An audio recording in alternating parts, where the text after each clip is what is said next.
Why We Bleep is sponsored by Signal Sounds. Hey, you! Do you want to make music with test equipment?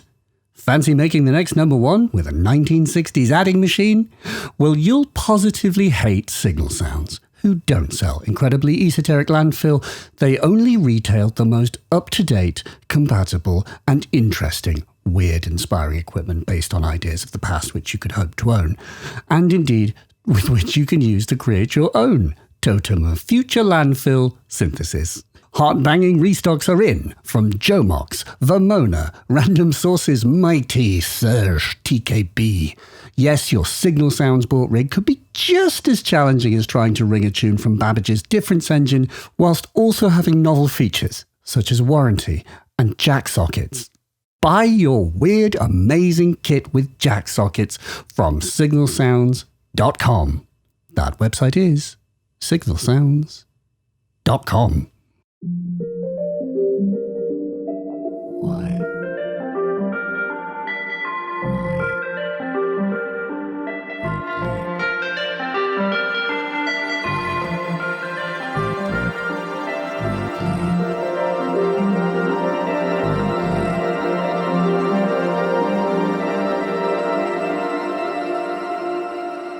Oh yeah, friend chops. How the devil are you? I hope you're okay, because here we are with Hainbach. Yes, it's finally time. A very, very, very wonderful human is here virtually in the studio with us. And if you are not familiar with his oeuvre, Hainbach is a German I don't want to say YouTuber first and foremost, because Hainbach is a musician first and foremost. He's been active for many, many, many years, does a great deal of work doing composition for theatre shows. Obviously, it was something that's been a bit difficult to do, but he is a very, very well honed recording artist, many albums under his belt, and many live shows too. He creates a great deal of high concept work and stuff that uses analog tape to such a gorgeous effect, including, and something we talk about, destruction loops, which is taking the whole kind of William Basinski kind of shredding analog tape over a long, long, long period while the tape loops concept, but using hateful comments taken from YouTube and dictated onto tape by the person they were posted to. Amazing. And of course, like the latter things, which is the reason I was talking to Hainbach, is Landfill Totems, which is taking towers of his test equipment and making music from them, literally making these kind of almost human forms from machines and making them sing, completely beautiful and bonkers. And then very latterly, Landfill Totems has led to a Spitfire audio library instrument that you can buy, which is just out recently, and part of the creation of which we talk about. But yeah, for me, I kind of got to know of Hainbach, obviously through YouTube, which is sort of unavoidable given that I make videos too. And so that's kind of something I wanted to talk to him about, because he makes videos about his process and the equipment he uses and has a just wonderfully open-minded approach to gear. He is a major proponent of Seat Lombard equipment, which we talk about in the podcast. Extremely esoteric, wooden, colourful, bonkers equipment made by a very creative mind who we talk about in the podcast, called Peter Blasser, who I've mentioned here before. But that's sort of, I think Hainbach gets known for his mad test equipment stuff, which is literally making music with test equipment, devices from the 60s and 70s and 80s, which were designed for lab purposes, being appropriated for the purpose of making electronic music itself. Obviously not a new concept. It's basically what the Radiophonic Workshop were doing, where they didn't have access to synthesizers, so they had to just cobble them together from, bandpass filters and oscillators and whatever they had, and obviously lots and lots of lovely tape. So today is an opportunity to just have a very warm and fuzzy conversation with a person who is just deeply warm and fuzzy. Hainbach has this just wonderful voice. And we do actually talk about voices. His sort of rich kind of audiobook voice was deeply soothing for me to spend a little bit of time talking to.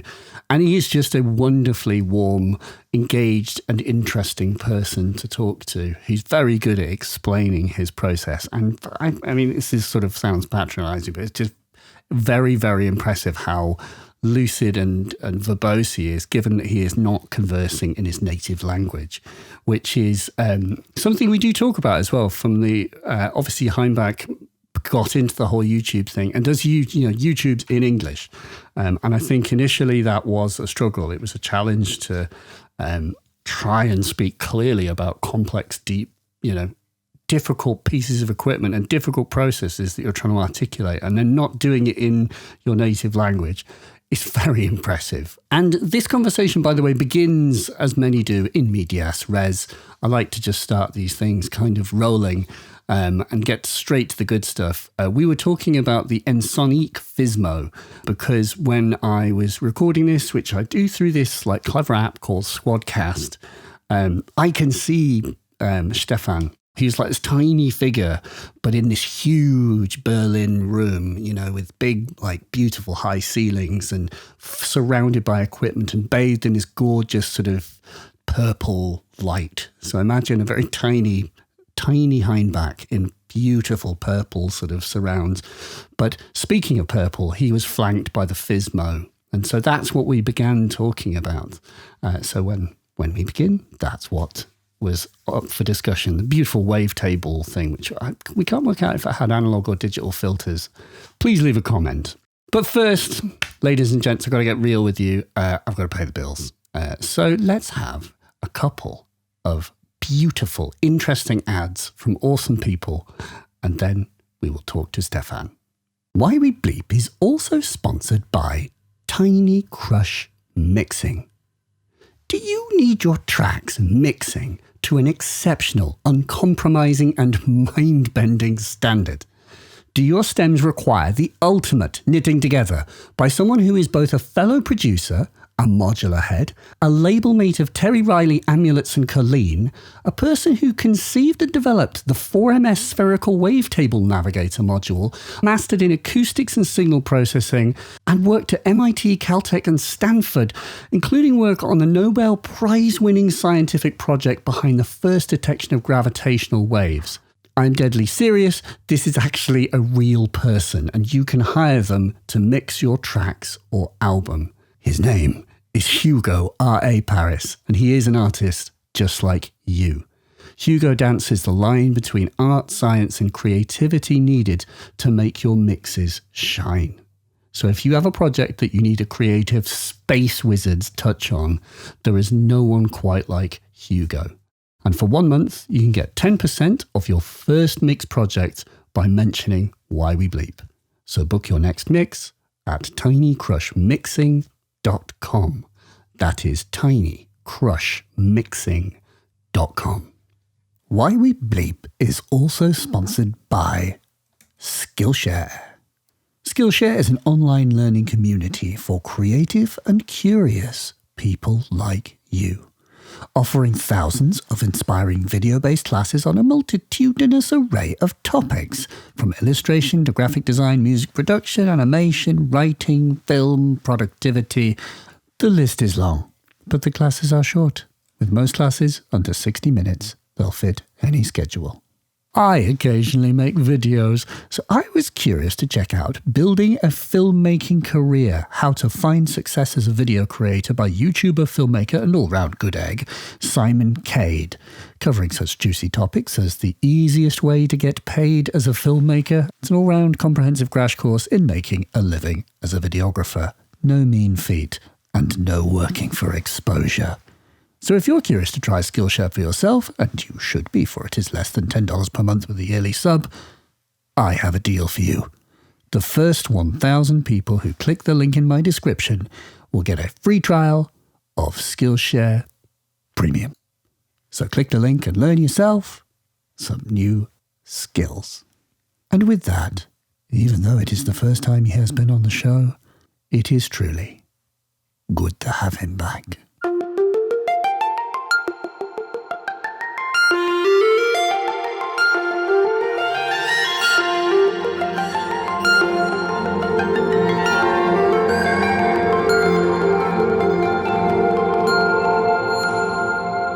When you go minimal with the synthesizer and start to use all the modulation, it's just a richness in tone in there. And I mean, my most favorite wavetable-based synthesizer is the Waldorf PPG.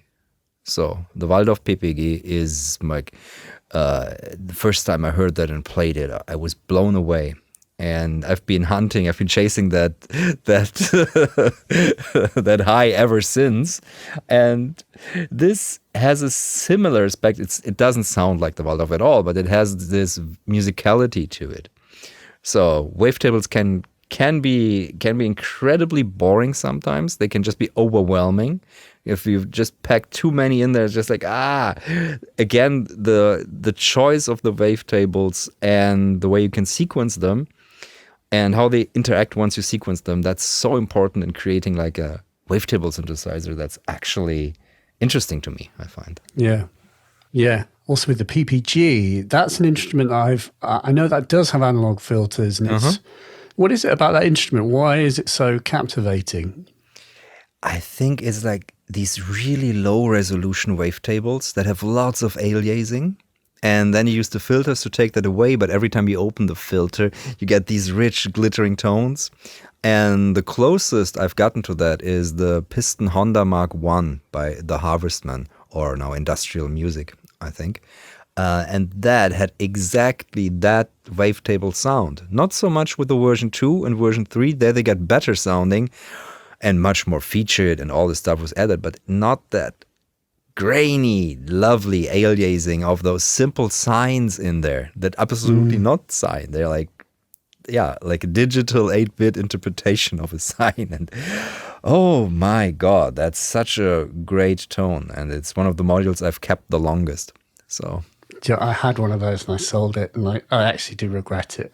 I look back at old videos where, it's me scanning through the wavetables, and can you talk a bit this idea of sort of texture, and there's definitely something in your music where I've spoken to this name drop. I've spoken to Sarah Davachi before as well on the same subject, because it's, you two feel like kindred spirits. And the question that I asked her and I want to ask you is texture more important than melody to you? Texture is what I start from usually, because I'm very synesthetic, and I feel musical textures in my fingertips. So when I get a texture that is exciting, my fingertips tingle. And really, you literally are like synesthesia, but just a little bit. And it's something that I noticed, especially when I start talking about sounds. I start making this, so to feel them, and then I feel the sound. It's really there. So that's I thought it was pretty normal. So for me, that's how I basically am. But this is like, I feel the texture, and I like textures that have a grip to them and give you something to go into. And then for me, once I have gotten my grip on that texture, I find there's all the melodies and all the harmonies already contained. Because basically, texture in the end is a combination of so many tones and overtones that you can find everything in there. And that's part of why I love, I've got such a incredible crush on test equipment bandpass filters, because those enable this sweeping through very fine, you get a 48 decibel filter with a really sharp bandpass, and you can discover all these different hidden sounds in between the overtones and just at the cusp, and then the filter itself starts to interact with that. It's just, there's something that feels to me both like I'm a musician, but right now I'm a sound explorer, and I can explore these hidden worlds of sound. The sense of feeling and the sense of having a kind of physical reaction to sounds is interesting. And I'm trying to think if I feel the same way. If I do, I don't know if I do. I think I am more auditory in that sense. I know that people can have like, primary sort of, mechanisms in their brain. So some people are more visual and some people, like I talked to when I watch a film with my wife, and she will never remember any of the lines, but she says, I remember how I felt the whole way through, whereas I will always remember the quotes. I'll be able to like quote a film and like incessant, one of those annoying people who quotes films like all the time, like haha movie quote. But it is interesting to see those modes in action, because it really seems to be driving your music in that sense. And it does, listening to your music, it feels truly halfway between texture and melody, especially when, you've got disintegration loops, which is literally turning a melody into a texture. It's like you can only end up with texture after you've scraped it to death. I don't know if you want to speak to sort of your relationship with equipment as it has changed over the years, and particularly with reference to your gravitation around analog gear. I have to think about what was my first studio. I think that was where we recorded with our band in my parents' cellar. And what we had there was basically a 2-track cassette recorder and a mixer and guitars, bass and all that stuff. And that I upgraded at some point to Cool Edit Pro. And then I got an audio interface that could go digitally, and suddenly, the world is open, and multi-tracking, no tapes. Yeah, lucky. Done with tapes. Can finally sound clean, which was the mark of sounding pro at that time. And I found myself very much liking editing audio. So instead of, even at that time, I had at some point I got a huge Creamware DSP system. I think it was my first major real sound card. And there were all these synthesizers. There was even an early modular in there.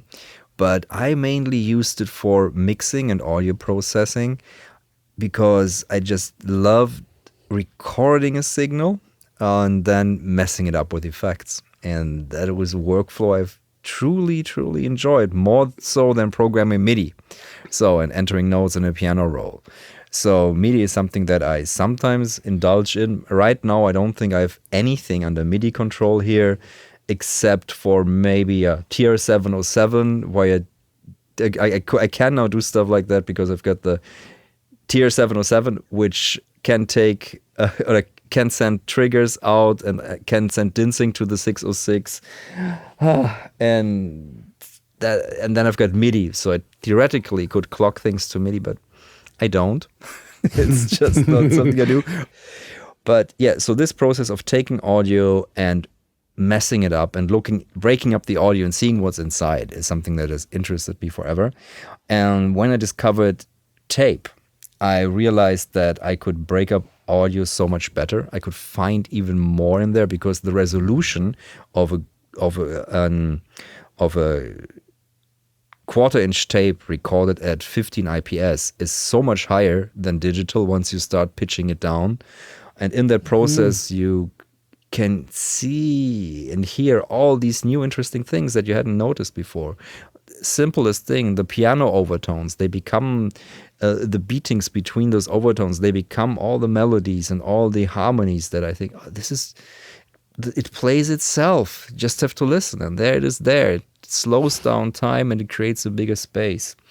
And when I first did that with Nagra, I knew this is something that I really need to keep. And from that point onward, I worked my way around tape and the tape workflow. And then, of course, it made me produce faster and faster, because I stopped multi-tracking. I just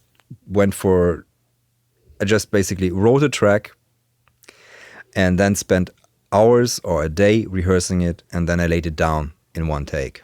And maybe would do like a splice in or something, or one overdub, but nothing more. And that was so freeing, because suddenly I did 10 tracks, where before I did like one track in 10 days. So 10 tracks, Like it's so much faster and quicker. And of course, some tracks get lost or messed up in the mix, but that's a price to pay for doing something fast and having fun all the time in the process. And the music gets better for me when I work in analog simply because I limit options.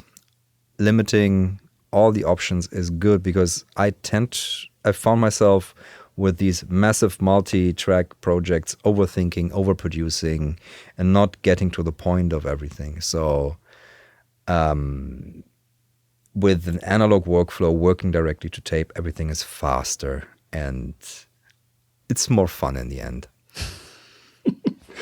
I read, I don't know if you saw, but I read a Reddit post which someone had dredged up an Aphex Twin quote where he was talking about Player Pro, the tracker that he used. I don't know if you ever use trackers, but he was bringing it up because he was like, the best thing about Player Pro is that it has properly implemented destructive sample editing so that you could, make EQ changes to the sample and bake them in accurately and instantly at that point, and therefore free. He said the good thing is it freed up CPU, and of course he was using Player Pro when he was writing his really complex music for like Drux around 2000, pre-2001.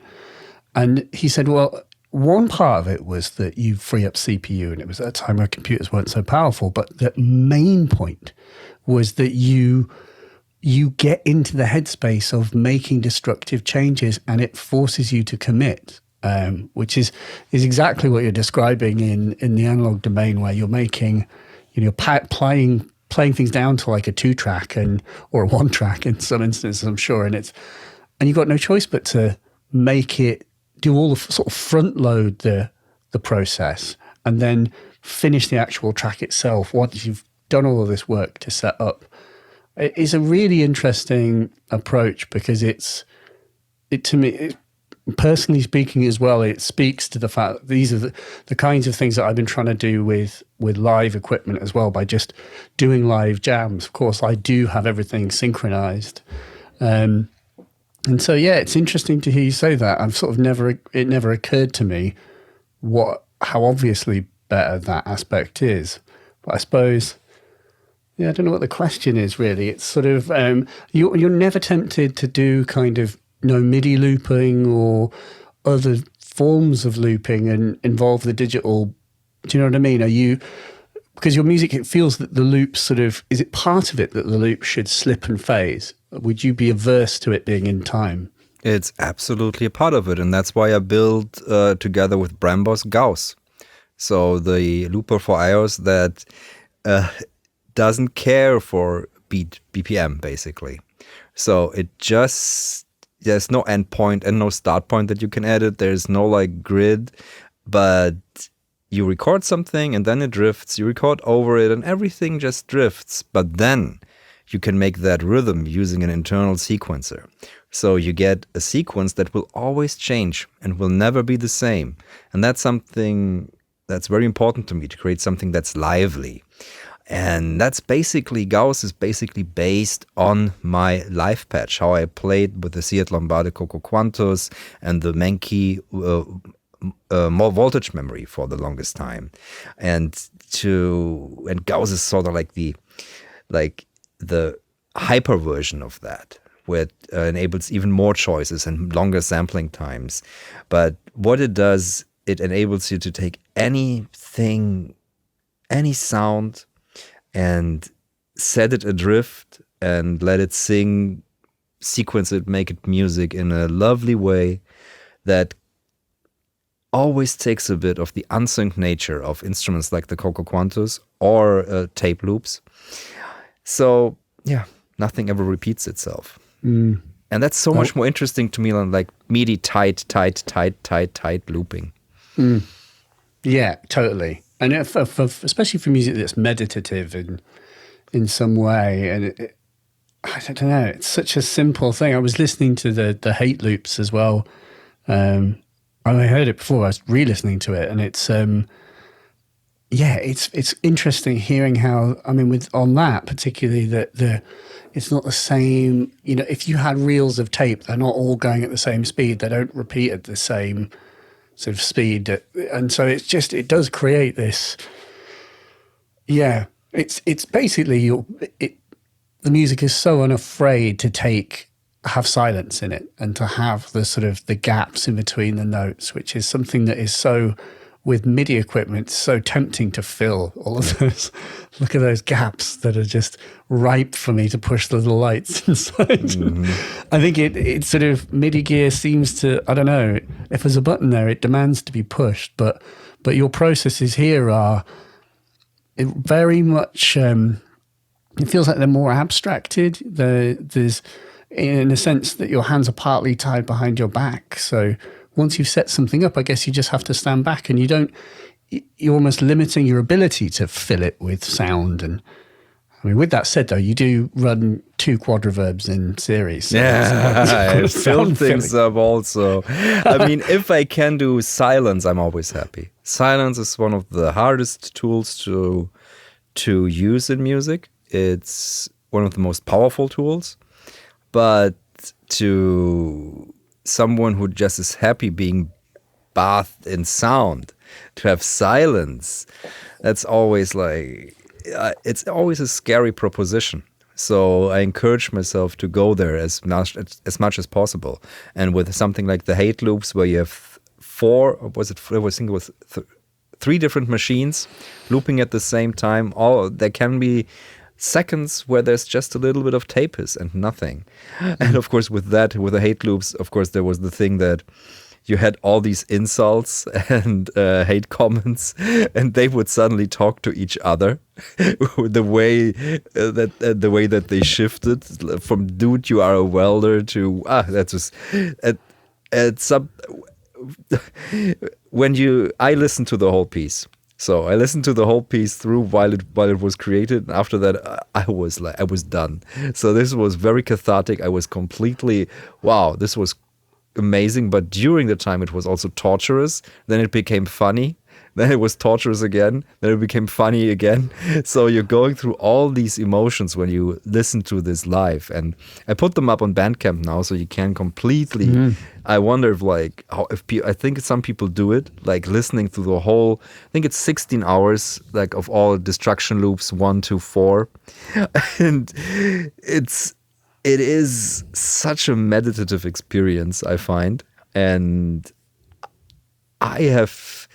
So, especially the last one, the second to last one, which I don't know, I think we were then 12 hours or something in that space. And in the end, we decided it's 1 o'clock. Okay, let's just kill it with fire. And we burned the loops. And that sounds, you can hear glorious boom in the end, which is absolutely fun.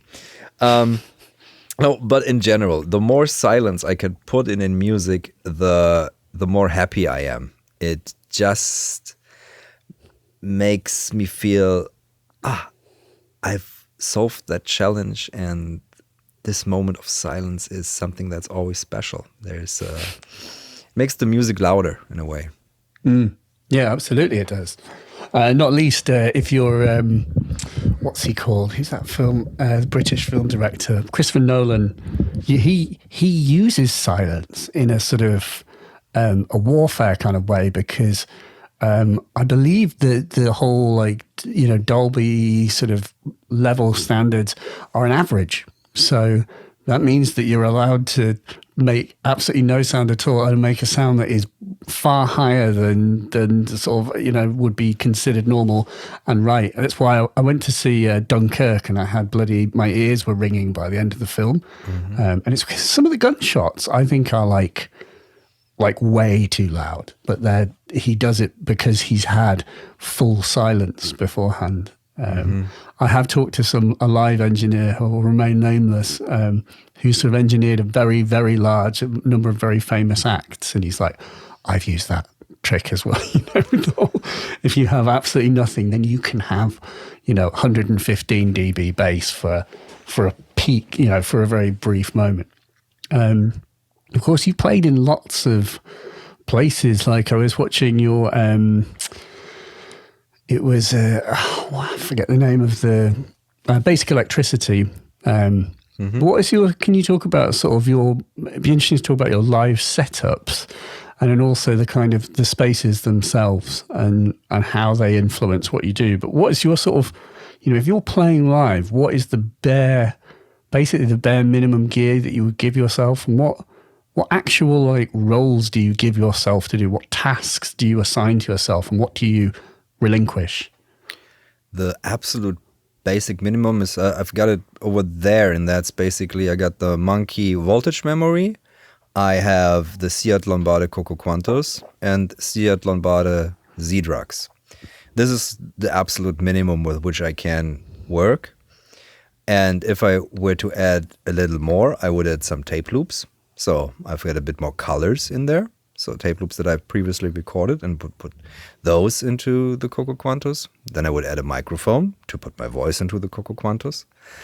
And then I see you can see where it goes. I just put other things into the Coco Quantos and drift away with that or make it rhythm because you get all the variations in that. Same as with Gauss, you can make the Coco Quantos work in dance context if you want to, because you can do similar tricks with the modulation of the unsynced loops where they become something that's rhythmical. And then if I were to play a more club gig, I would either bring the Seat Lombard Plumbutter, which I've played a lot together. So basically all Seat Lombard setup almost. Or I recently discovered the Pulsar 23. Yeah. And this is such a nice contrast in sound because it has a very different sound to the Seat Lombard. It sounds very more like metal. It sounds like bashing metal. And I love that bashing metal sound of it. So I played a show with that like 5 days after getting it, and I played a show in Poland in the Białystok Philharmonic with that, and it was so fun to interpatch it with the Seat Lombard and to add these clanging, almost kind of trap sounding industrial sounds in this very nice philharmonic. So I've fallen in love with that also as a sound design tool. So right now this is my setup. It's kind of bordering at the point like this is hard. I don't know if I can get this in a carry-on. That's the main problem with the setup now. I think the Lyra is too heavy to not the Lyra, the Pulsar is too heavy to put into carry-on. So yeah, I might have to do the horrible thing and stick it in the what's it called? In the hold. In the hold, which I really don't want to do. But you could just put it all, just get a laptop and just pre-record everything. Yeah, but I mean, I started my whole YouTube channel basically by trying to get better at playing Seat Lombard and using the camera as an audience. So this is like meshed with me by now. These instruments are part of my whole journey of how I express myself.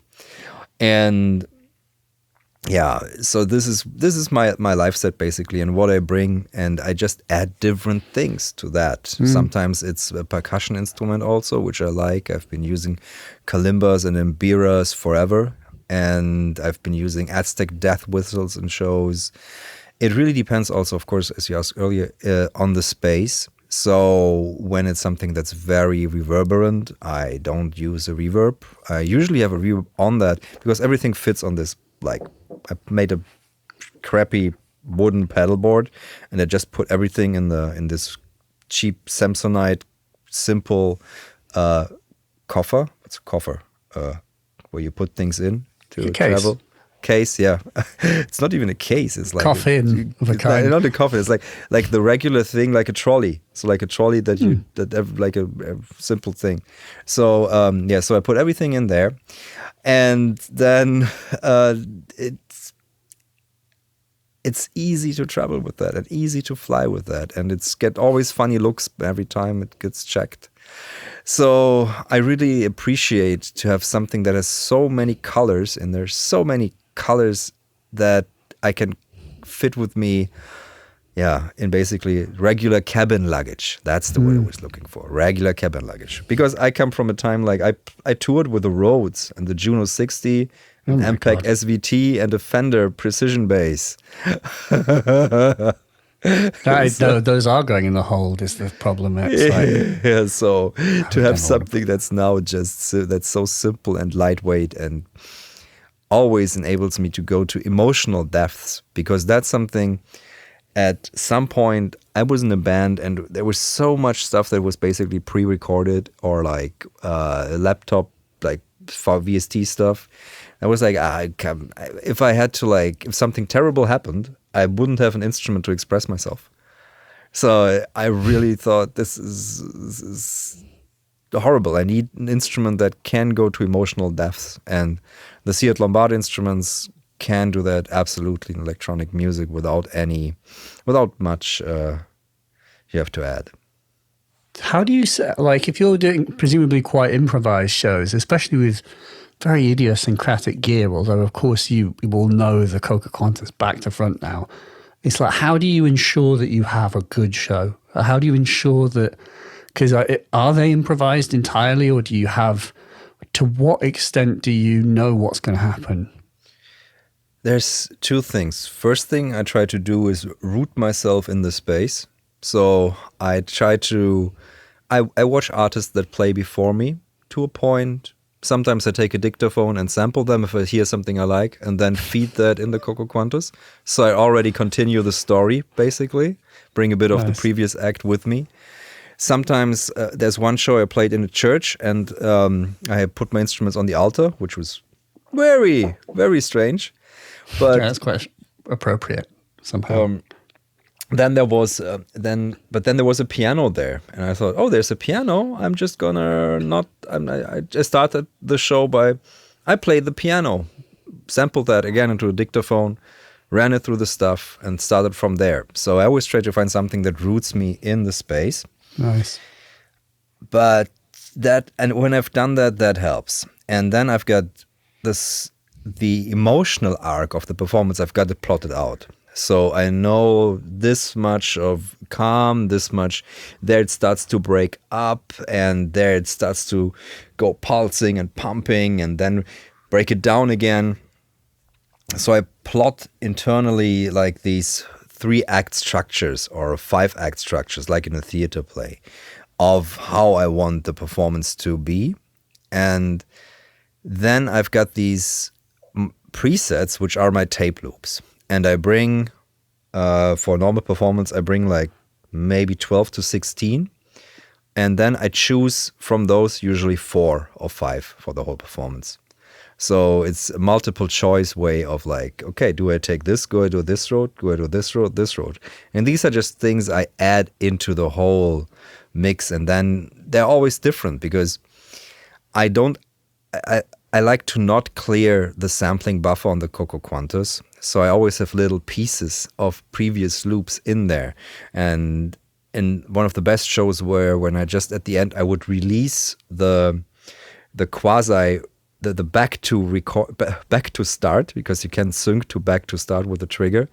And then there would be all these things, all these little mashups of the performance,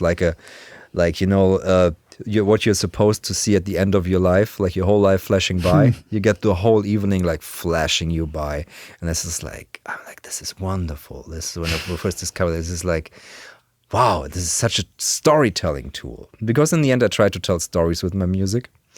It's in that way, it's not functional music, it's storytelling music, and I ensure that I and people get a good show by practicing, by, if I can, adding visuals by my wonderful neighbor, Orca. She also does my videos oftentimes, on my music videos. And I employ a compressor on the end, so I don't kill anyone's ears. So I've got what's it called? I think it's the Boom. Is it the boom? What's the name of the or bam? It's boom, bam, or bim, isn't it? Yeah, then it's one boom. of those. Then it's the boom. So I use that as a very easy to travel with, simple compressor. That's also a filter to take off some of the noisy edge of the Coco Quantas. That's been such a good tool in gluing everything together, and especially because you are gonna mess up. Messing up is like something that's part of the thing, but it's bad if the messing up is like massive resonances or like feedback, something that kills everybody and or gives them shocks. Like that's something I don't want. So I use this to limit basically the output. What can you talk a bit about Peter Blasser? He's here in Berlin. Is he what right now? Yeah, he's here. He moved here. He moved to Berlin. Yeah, we've been hanging out. Oh my God. Can you tell me about...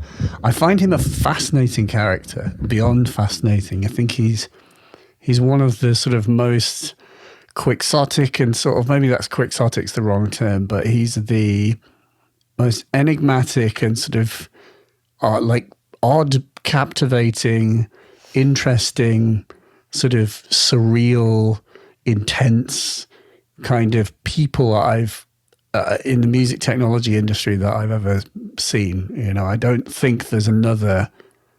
I really can't think other than the chap who does. Is it Geiskes? How's he pronounced? Geis. Geis. Geis. How do I think it's Geis. Him. I think he may be. He looking at his equipment, he may be a little bit like Peter as well. But you know, I've seen some of the Peter's performances, and I watched the short film with Peter. You know, when he goes into the cave and he's like setting off smoke bombs, and I mean, can you just I would just be interested on what your take on him. Oh, he's an amazing guy, I think, and is the amount of knowledge that he has and the amount of very artful and also very pragmatic in the way that he does things. I mean, everything that he built is, of course, built upon things that he did before and that are art pieces and circuits that he designed as art pieces.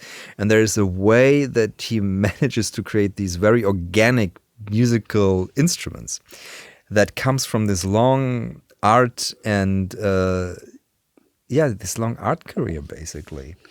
And then he has a knowledge of so many things that every time I talk to him is really, I feel like I'm getting a course, you know, but not like because he's lecturing. It's just so interesting.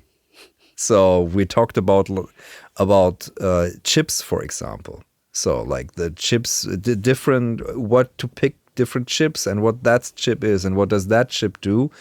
But not in the sense of using musical chips, but just like, I took this chip because it was available and it looked interesting and had all the things. So I tried it and like, okay, it works. So it works for me. It sounds like it is. But I can do the same thing with anything now. If I have like a programming thing, I can program the exact same sound on that thing. It's like, whoa, really? Yeah, it's possible. And that is for me so fascinating how how pragmatic and direct he is in the way he thinks about his instruments and his sound that they produce. And he's not like, you only need like this special and this special. No, it's more like how just put it differently together. So it's feels very real in that regard. There's this some people like read the website and they're like, what is this? I've got no idea. This is very much, but once you step into the realm of what Peter means, everything makes sense and nothing feels like it's superfluous or, now I'm trying to pronounce a word that I don't ever say. Superfluous. Obfuscating. Obfuscating.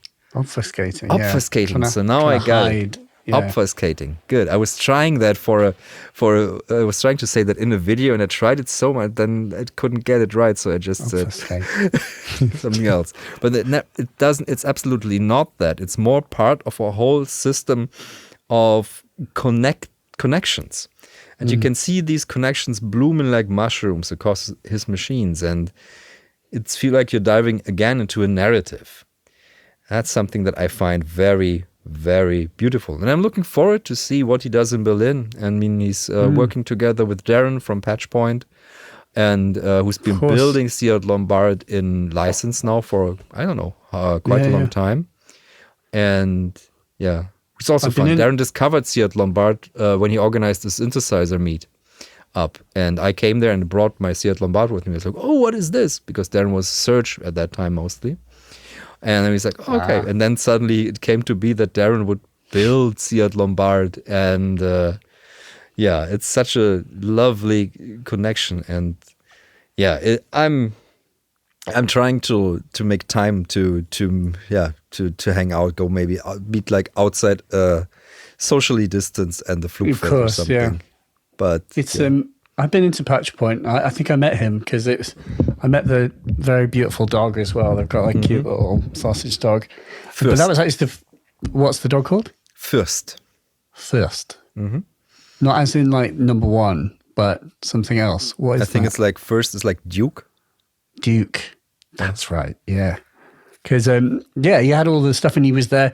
He's kind of there in like a tank top and he had a file and he was like working on some, all the Seat Lombard gear is made of wood and it's really beautiful wood. So he was kind of filing it and I was chatting to him and I had to go on a Croco Quantus and I was like, and I must say like within 5 minutes, I actually was like, this sounds really good. Something, and I had something where I like took a little film of it and I was like, okay, this I get. Like, I this is starting to make sense to me. Whereas, I look at, is it Plum Butter where it's like, I'm a social geographic map of the cities of Baltimore and Cleveland. Is permanently burned into my mind from having read that. I was like, not many people describe their circuits as a psychogeographical map of the cities of Baltimore and Cleveland. That's a very unique take on circuit design, and the sort of the way that the relationship between the blocks of the synth are related to the way that the city of Baltimore and Cleveland interface with one another, and it's there's a kind of a creative association that's sort of wild. And then, unprecedented. Nobody I am aware of does this, it's kind of art synth, not in the same way. And also the fact that when you see him interviewed, it's not an act. Like, that man is thinking things on a different level. He's like a profoundly unique and interesting person. So I'm always fascinated by him. I didn't know that he'd moved to Berlin, and I hope to meet him one day. Yeah, probably when the world goes back to normal and we have another super booth and stuff. Yeah, that would be. I hope so. Yeah, I would like to see him there, just sort of walking around. But one thing that's very important about his instrument is something that's like, he's of course very avant-garde, but the whole thing about master-slave, this discussion that came up, I think, last year, the whole topics. His instruments, like the Plum Butter, they are always already, they go both directions. So it's post master slave instruments already, because the output is also an input of the triggers and stuff. So they influence each other, and you get feedback relationships of the two. So, and when people say like, how do I sync this, or more people have said slave this to my DAW. It's like, nah, that's not how this works. No, it's not. No, this is something where every output and the input, they give each other something. So on the Plum Butter, for example, and that's something I found so refreshing, and it encourages you to experiment, of course, more, and to patch everything wildly. And suddenly there are sounds in there. I discovered that the Plum Butter could do perfect dubstep basses at some point. And I was like, what is this? I never heard this sound from this instrument. And that's from being really going deep into the Plum Butter. Because many sounds that I made in the beginning and many others do in the beginning are boom, chick, psh, boom, or boom, with like off-kilter, very, very simple rhythms, but it's a completely semi-modular synthesizer with hidden worlds of sound that are just waiting to be discovered. So at some point I stopped using it at all for the drums, and I used it as a mixer, sound processor, droner, and making dubstep basses. So there's really so much in there once you start to go beyond what the first impulses are. It's I just need to come back to Berlin. That's the problem. And then if I spend a little time in Patch Point, I'm sure I could acquaint myself. Mm-hmm. Can you talk? It'd be interesting to talk a bit about this whole YouTube thing. That whole chestnut, which you've been doing it. I was looking back on your videos. There's a sort of moment where there's like one video where you explain your live setup, and it's the first video where I actually see your face in the thumbnail. And it's sort of, I don't know if you could talk about the sort of your development with YouTube and kind of, I mean, I have a very different take on an interest in it because I'm doing some of that myself. So but I'm interested to sort of see how you manage it and work with it. And what does it mean to you? I started basically, by putting the camera up and playing for 30 minutes on the Seat Lombard. And that was the first time I really took YouTube seriously as something that I'm using, but that was mainly not for I want to get so many viewers or something. It was just to have the feeling that I need to get better at improvising on my instrument, but I'm not doing that when I'm doing it without an audience, because I just start making tracks and make another track and another track. So, because that's the natural space that I'm in when I'm alone, making a track. So the camera helped as that audience thing, and those were basically the Weimar sessions, and that was the first series that I did, and more people than I thought liked it. And then I started making more videos, more of my music, basically more of the tracks, and I filmed them, which also helped with the process of being in the moment and being in this oceanic feeling, the flow state, because when you've got enough pressure that you're just doing this intuitive yet expert decisions all the time. So the camera helped in adding that pressure, and I trained myself to go into the flow state very fast. So that was basically my first time on YouTube, was just music, filmed music and made that. And from then on it developed, I started putting my face in the videos because people wanted to know what my instruments are. I mean, this the Folktech Omnichord, a modded Omnichord by the company Folktech, was something that I played a lot, but people had no idea about. There were nobody had written anything about it. There wasn't videos about it, and there was a question on Reddit on the Synesthesia subforum, and they said, "Yeah, what is this?" And I said, "Okay, hard to explain. I'm gonna show you." So I did I don't know how long I filmed. I did a demo video of that thing. It was horrifying for me to do that. It was so stressful because, just speaking in not my native tongue, technical terms, and trying to make it decent.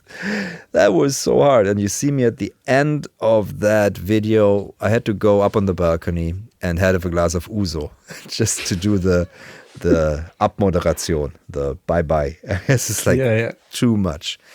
And then again, people liked that. So I thought, okay, I'll keep doing this. And I just used YouTube I thought of it as a way to document what I'm doing. So I filmed projects I had at the Bauhaus in Dessau, and I filmed theater projects. Then I talked more about techniques that I use, like one of my most viewed videos is how to turn any tape recorder or reel-to-reel into a tape echo, which is a technique ancient. I think I picked that up from Muff Wiggler somewhere. and I've been using it for a long time to great effect. But yeah, so I made a video about that, and so the price of tape players is now what it is. So it's just something that happened because I also like to do the thing to talk about techniques to so many people have access to them and make them better. So that technique can simply be improved by putting a digital delay in the signal path. So then you've got vari speed anytime. So it's absolutely that people develop further on that. So that is something that I like doing and talking about these techniques. And at some point it became a thing so where I stopped posting so much music because I had like one music video and one talkie, like at the high times.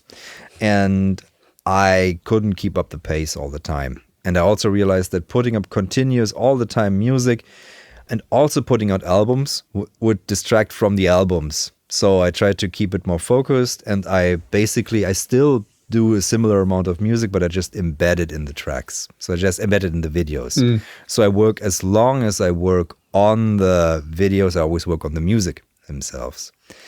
And that's why, and then some of that ends up on albums, which is absolutely, which is a nice way to go about things and hitting like many nails at the same time. And then how does you ask, how do I feel about it? Or what do I... I suppose I do, yeah. Like how has it changed for you over the years? I mean, you must now... It's changed for me so much for the better right now, because I used to be very... like this whole like talking to the camera, and like it was very stressful in the beginning. And if in the early videos you can see me like looking at the little screen instead of the camera itself. So all this like amateur, because I never like took any classes. I just go with it, just do it fast, be done. So, and I like to just jump in there. What camera? What's a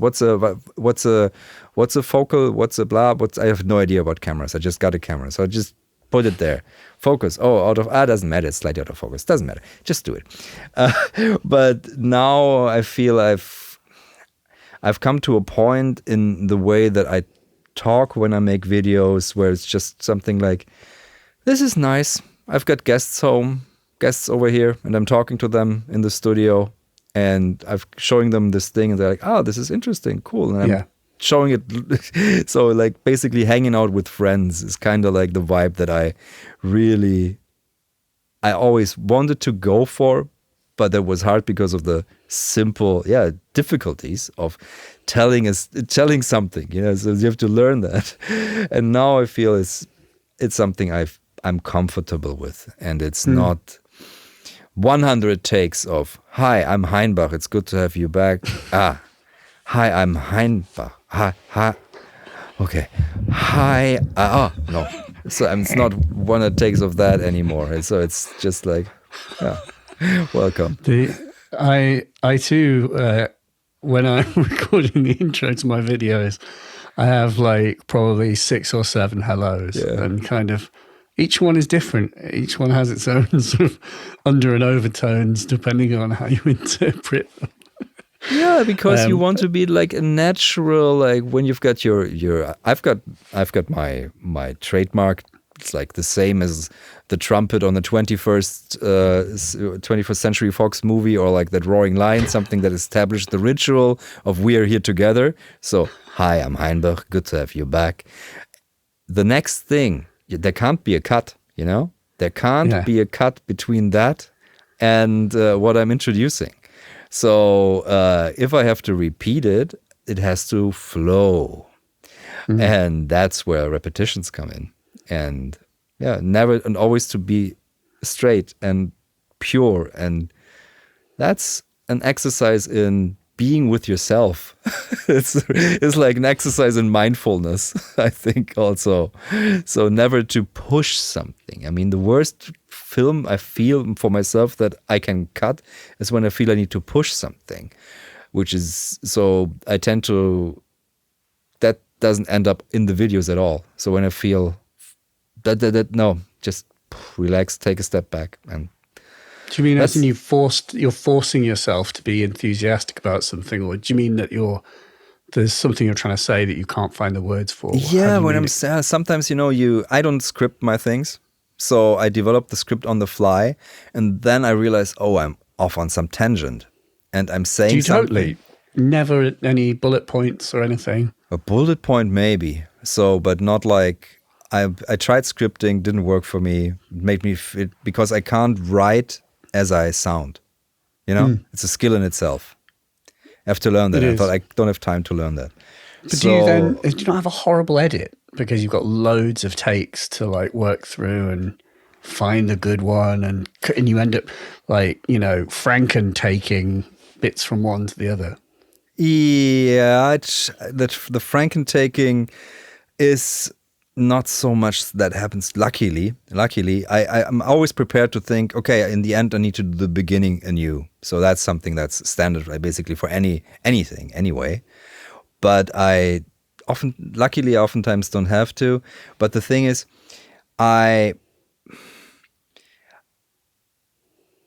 yeah, that is, of course, it's much longer, but it's also nice that I just know, okay, so I can see by the waveform, where it's like, okay, that just starts, no, okay, here we go, there it starts. So it's not that bad. And it's, again, a similar thing to committing, So I commit to this and also train myself in that way to be a better storyteller, and I can do that in front of an audience now also much better. That's why, for example, I hosted talks and hosted talks for Electron and stuff like that. And that's something that comes only through this repeated experience of telling a cohesive story through the camera. So I admire people that can just, on YouTube, that can just really tell the story completely. I mean, I don't know if it's scripted or not. I always believe it's just like off the cuff, which it's probably rarely is, but I just love to think that that's possible. I think a lot of them have to be off the cuff. Speaking personally as well, like I can write bullet points. I can semi get away with reading a script, but it's not easy. Reading a script is the hardest of all things to do, because the reality of YouTube is that what makes channels successful on YouTube is the personality, and it is a cult of personality in that sense. It's about you and the audience connecting with you. It's there's even a phrase for I was reading or watching parasocial. Parasocial. It is a parasocial relationship between the audience and you, and so if you're scripted, it feels fake. Like humans, we are so intuitive. Tone is everything. And I used to I sold gear, and I worked in shops and in a call center, literally. And I would speak to people about their gear and what they wanted, and talk to them. You're interested in this? Okay, well, a good solution will be this, or this, and I identified the people who were the best salespeople always had a really nice tone of voice. Like there was a real genuine warmth to them that they kind of put people at ease, and people could connect to them. And there wasn't this feeling that you were being manipulated or sold to and that kind of thing. And because, if you are doing your job correctly, you should be finding the right thing for someone and giving them a real reason that, that is genuine. You don't need to fool people. And if you try and fool people, they would return the equipment and be like, this was wrong. Like, I don't like this. So it's interesting to see that sort of play out. In YouTube is a meritocracy of those parasocial relationships. If you're genuine and interested and interesting, then people kind of gravitate to it. But the key word in that is genuine. Is you have to be. You do, even if you're playing a character, and I sense that you, like me, when the camera's rolling, I sometimes more than others will be kind of hamming it up a little bit, because it's partly a performance as well. It's and I get that sense from your videos. It is. I don't think having met you, well, I've met you once before in person, and you are like that, but you're not there's almost like a stage Hainbach there's a Hainbach, and there's a Stefan, obviously. And so it's interesting. I don't know if you're if that feels true to you, or do you feel, you are kind of playing with it and having fun. And I think that also makes it fun. Do you know what I mean? Like there has to be an element of performance, because at the end of the day, it's got to be interesting. Yeah, definitely. I mean, on the whole, like, I know that but that's the same thing that I do on the phone, and that is I talk deeper. So on the phone, I talk deeper. And on the microphone, I use a microphone voice. And that's not something, I did it on the phone always, and that's so probably I talk like this. The big reveal is this is my real voice. The rest is just an Eventide H3000. You carry around with you in person. Exactly. It's also the background hum. No,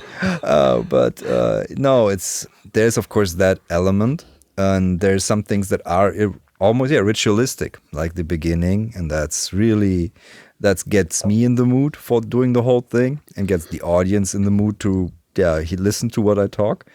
So there is that, but I realized that, of course, there's the power of the edit in the end, and that's what it's basically talking about. When I realized at some point, one thing that I always try to back things up, and sometimes there are tangents where I don't. But I feel, can I back this up? Can I say this directly? Is that true? Is it even true? So no, cut that. So, and sometimes even like the whole premise of a video that I have while going in changes during that, during the filming of it. And then earlier I said I have to redo the whole video. Now I would say I'm just going to splice in something like myself at the editing thing and use all these techniques to show more of the process, the process, and to unravel that little onion, and to basically less performance, more, but even though that again is a performance tool, so it's kind of like we're never off stage, basically. It's the same thing as actors pretending to be real people on stage are still actors, and we're gonna be viewed in that way. So my wife said recently, sometimes when she watched, like, I did a live show for the Magpie Pirates, that's you at your most relaxed. I said, so be more relaxed. Okay. And it took that to heart, because you never seem uptight in these videos, at least. No, but I was so real. I mean, like this, it could be a theoretically stressful situation with doing a live stream with multiple cameras, playing on 5 different pieces of things. But I thought, no, it's fine. If it fails, it's fine. Everything is fine. Just we're here in the studio together, and we're just friends. Doesn't have to be anything else. But I realized, I was so calm during that. And my wife said, you have to be this calm also at home. And with I said, okay, life. Entire life. I said, that's probably also the attraction. That's why I love half speed. I really want to be sometimes like everything at just this. Life at half speed. Wow. Life at half speed. Yeah. I'm sure there's probably some kind of narcotic that offers life at half speed. Yeah. It's probably not a healthy thing. But the thing is that narcotic will probably just double speed me. So everything appears at, probably some kind of Ritalin or something. Yeah. I don't know. Yeah, exactly. I do remember, do you ever watch Dexter's Laboratory, the cartoon? That was not really. That was about Nickelodeon, right? Yeah, there was an amazing episode where he had a headset that would make time move slowly, which I always remember because he was like, I need more time in the morning to like get his homework done and stuff. But he would try and write on his homework, but it would go on fire because actually he was writing at 500 times faster. But the world, for him, it was the same. Always loved Dexter's Laboratory, which actually, your studio reminds me in many ways of Dexter's Lab. Yeah. I mean, it would be interesting to talk about. I mean, did you always use you're saying you used to like tour with the Rhodes, and what point what was your first, like the one like slice of a knife into weird test equipment that you had. How did that begin? Into weird test equipment. I mean, the first time I was confronted with the idea was at university when we talked about, I studied musicology, and there we talked about Stockhausen, Pierre Schaeffer, and all these things. And there was a big Moog in the cabinet. There was Silicon Graphics workstations. So there was a lot of interesting kind of gear around there because the professor was a collector. But no, wrong thing, not a collector, because all these things were active and usable. So they were there for the students to look into. And that was when I heard of it. And then I thought, this is so interesting, but it's probably impossible to try this even out outside of a giant studio. And then I got my first taste of it when I got Berna from Cristoforo. What is that? Berna. With a burner. It's yes. Yeah. It was a plugin, wasn't it? A plugin, yeah. And you two versions now. I think there's Burner 2 now, and that takes a look at a classic electroacoustic studio, and there you can see all the parts. And I was like, this is how this is put together. Very interesting. I'm happy that I've got Ableton Live. So just as a historical thing. So it was very, very, very useful, very interesting plugin, and to check out the whole workflow, and it can help even building your own test equipment studio. But and then the first time I saw it for real, I think it was at Dennis Verschaw's studio in the Waveform Research Center. So where is he the chap who plays with? He's got a whole wall of there's a fact, or there's like a 10-minute thing with. Is it him? Where it's no, that's at Willem II. So that's Albert Appe at Willem II. And Willem II is a related studio, and Dennis for sure took some inspiration from Willem II and Hans Kulk. But Dennis' studio was basically, it's a very small space actually that's filled with stuff, and it's full, and it's mad, and it's his place, and he's constantly making it better and better and working on it.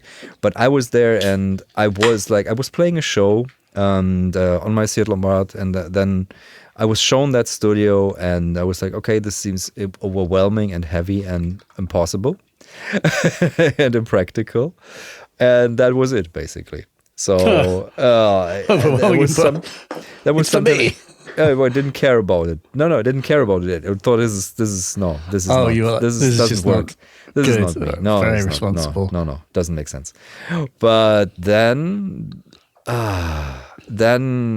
Dennis actually wrote like a buyer's guide. So he wrote a buyer's guide on the Waveform Research Center Facebook, and I was okay. This seems very interesting. There was a lot of knowledge about instruments that I'd never even heard of, that were interesting, and that went beyond like what Stockhausen or anyone else had done. And this took also notes from people from Dak Crowell, who's been active with this in the States for a long time, and who's now also a very, very helpful member of the Hainbach subreddit and composer. And he had also put out a lot of knowledge about that. And then there's Willem II and Atelier Telsonic, where the website's about like using analog computers for music, or part of that. And then Dennis basically condensed everything into this buyer's guide about stuff that he had and that he collected over the past, 8 years or something. I piqued my curiosity, and I was like, this is very interesting. And I started looking at things. And of course, nothing on that list was easily available because, it's all like super rare stuff. And I just thought, come on, let's just try it. I mean, I've got I can always say I'll make a video and it will be fun. And then I bought Rode and Schwarz RF generator, just a sine generator. And that was my first thing that I bought. It was so heavy that I had to take a taxi, and I couldn't take it on my bike, which I had stupidly brought. So, so I got that, and that later turned into Fundamental, the synthesizer, synthesizer instrument that I built with Sonic Lab. But plug-in. Yeah, plug-in, exactly. And then there's still like the first video where it said, I'm never going to fill up more than this space. It's like a tiny corner that I look at. It's like, this I mean, is so by funny owning looking 2 back. to 3 of these items, you're filling most sort of rooms. It seems. Yeah, like. there's more than Not 2 or small. 3 here now. Is that why you're so small in my video frame? Yeah, exactly. Like, You have to be. Stuff is just.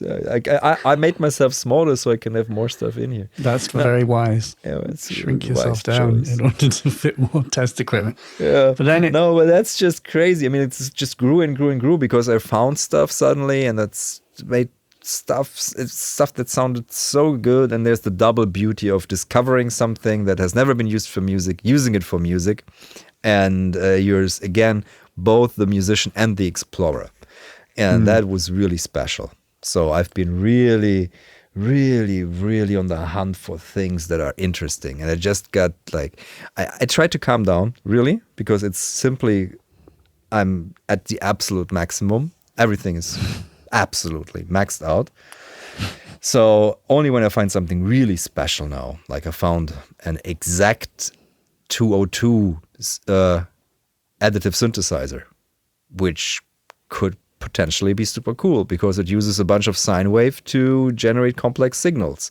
So it looks like a reverse Fourier synthesizer, like a Fourier synthesizer, basically. So that could be super interesting, and I hope it is. It doesn't only go beep and what have you got? goes up in do you smoke. get these things sent? How do you get them if they're big, heavy objects? From a practical standpoint. Get by paying a lot of stupid money to FedEx and DHL and all that stuff. I might need to pick up. I want to buy some really, really big Serwin Vega speakers because I want some vibey speakers for my future studio. And so I've got some really good Genelecs for transparency and accuracy, but I want some speakers that are decidedly not, and they're going to be big and heavy. So I might need to speak to you about how we get really heavy objects, especially things that are delicate, like speakers. Like surely test equipment is just, it needs to be packed so well, otherwise it will just, it's surely full of valves and just the kind of thing that just should never be shipped. I've got stuff like that. There's one auction house in England from whom I bought, and they just put 3 things, like each of them like 20 kilos, in a box. And basically created a test equipment shaker. Like I was like, what have you done? And they were like, no, it's supposed to look before like that. They were really horrible about that. So those are a company I'll never use again. Wow. But what was the company? Just I'm not gonna say on video. I don't want to be too like, professional. Yeah, not. But it was really bad. So yeah. So, but they do a lot of stuff for BBC. But English people, that's the problem with it. No, it was horrible shipping. And from the US, usually it's like properly shipped, and they are insured by the eBay program for blah, blah, blah, international sending.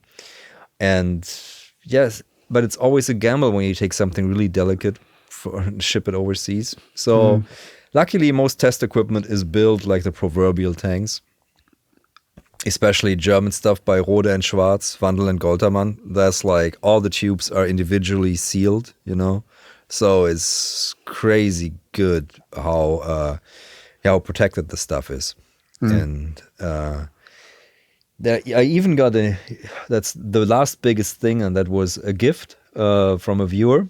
And that cost me shipping, and the shipping was $600, but it still was so worth it.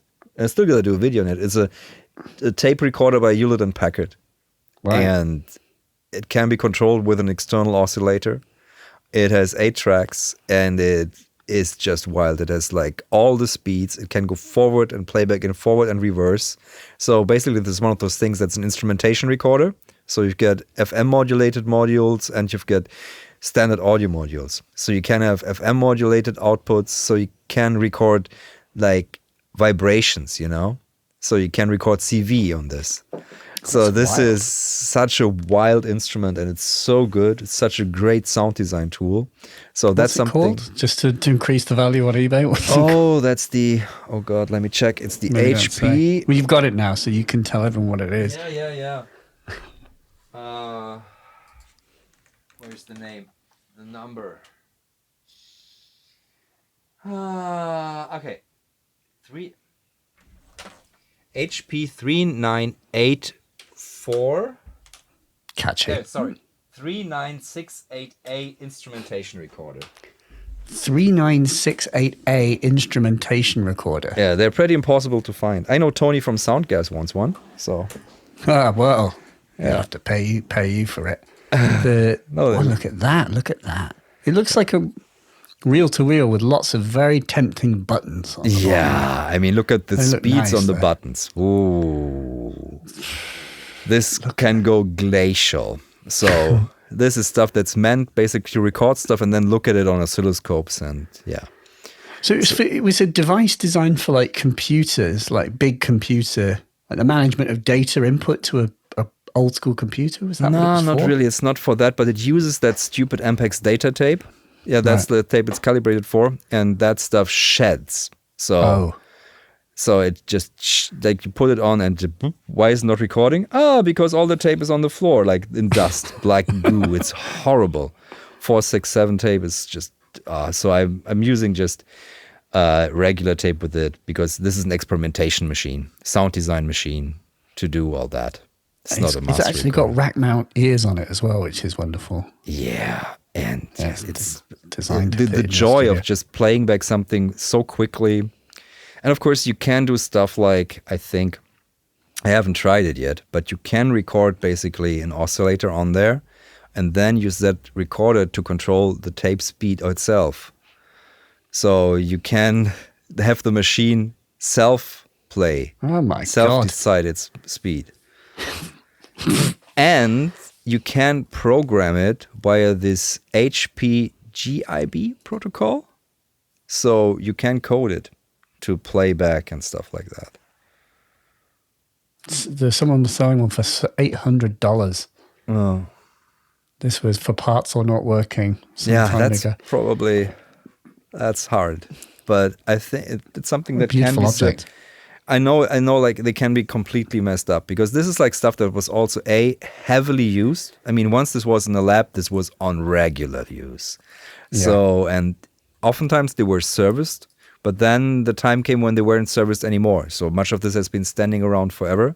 And yeah, the viewer that I got it from was she was amazing in that. So she had completely fixed the machine up and it was, it worked perfectly. I was so happy. But Good friend to have. That's amazing. And not a trivial skill like that anyone picks up. no, really, really good. It's such. I still have like explored like maybe 10% of that machine just by taking. I just basically used it now to remix old tracks and just put on old tapes and play them at really slow speeds. Record that again. Play it backwards at a really slow speed, and suddenly magic happens. So, yeah.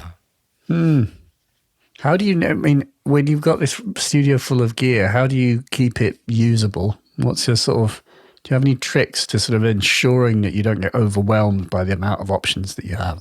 I think it's called compartmentalization, something like that. I've heard about this. Putting everything into small little compartments. So basically, for example, here right next to me is a station that's basically self-contained. So there's a mixer, a 4-track, 2 synthesizers and a drum machine, and a few pedals and little make noise, no coast, Strega, and what's the other thing? No control modular setup. Yeah. So I've got all these contained, and down here there's a very tiny little test equipment rack with 4 modules, which are amazing, and a small Korg SQ1 to sequence them. So I can just use this to make complete tracks. And have all the things, like little Yeah. bit ingredients of things that I love. So it's all there. I like that. Yeah. And it's just one part of the studio. Then I've got a whole station over there that's basically built on a Rhodes, Juno 60 and SH02. And a Tier 606 that keeps happily bleeping. And an SQ1, again, always SQ1. I put these things everywhere. And this is, again, this completely can work on its own because it all goes into the mixer. And then I've got on my mixing desk, it's now all processing. There's so many bandpass filters and test equipment filters. That's lovely. My live setup, again, another compartmentalized thing. And my modular. And my modular now is next to the piano. And I run the modular through a gong speaker, like E-Wave Metallic.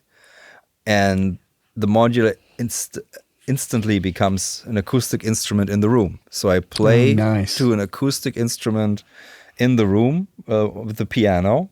And then I've got the other small, like one of my favorite synthesizers of last year, the Subharmonicon. Yeah. And that goes straight into the mixer. When I say straight, it goes through phaser. Everything goes through phasers now. So, and I've got this, and I can just sit there. And I don't know why I haven't done it, but I feel I could make 5 records there, just piano and modular. It's just there. It's a happy corner. And so do you record the modular through mics, through the speakers, or do you do? Yeah. There, I put like a ribbon mic in the gong, behind the gong speaker, so it's also out of sight. It's always mic'd, and then it also runs into the mixer, so I can process it again. And sometimes I keep the studio speakers on, so there's like little resonances happening, and then I play. And with the downside to that technique is that I can only use like 3 modules or something at the time before it gets too overwhelming. But that's also the plus side. So I only use 3 modules. I like that. Yeah. The compartmentalization, I think, is the most responsible way to manage having far too much equipment. Yeah, because the very idea of trying to use it all at once is just nonsense. Like, that's absolutely. I mean, sometimes I've got half of it running at the same time, maybe, but not everything ever. And now I built like a new station in the living room. Oh wow, you'll be popular at home. Yeah, but because it's I got a search system in the Ross Lamont case. Oh. So. Oh dear. Yeah. Oh dear. It's beautiful. So that's why okay, fair enough. Yeah, that's why it's allowed in the living room. I owned the Odyssey, the white Korg ARP Odyssey, which it was decreed that might be an object that could be allowed to come out of the studio at some point because it was. Yeah, it has that look of brawny test equipment-y sort of look to it. But the good thing is our living room is basically like a former gallery space. So it's already very industrial and it looks very industrial in there. So everything is like these metal shelves and so it's and anyway, there's like basically all my toy pianos there also already. So this weird gallery that you've got. Yeah, this is definitely contributing to the mythos of sort of Berlin as the sort of haven for sort of arty types where, you all live in galleries. Actually, and you probably pay like €5 a month for your rent and it's just incredible. And the gallery space contract is from like originally 1986 or something. Wow. And you're only allowed to raise it by 10% according to law. So that's actually, that part of the house is very cheap. Okay, that's amazing. Yeah. You do actually live in a gallery, basically. There is now we've got a gallery space. Yeah, it's there. Great. That's absolutely fantastic. Yeah. I wish I had that space. I will have space eventually.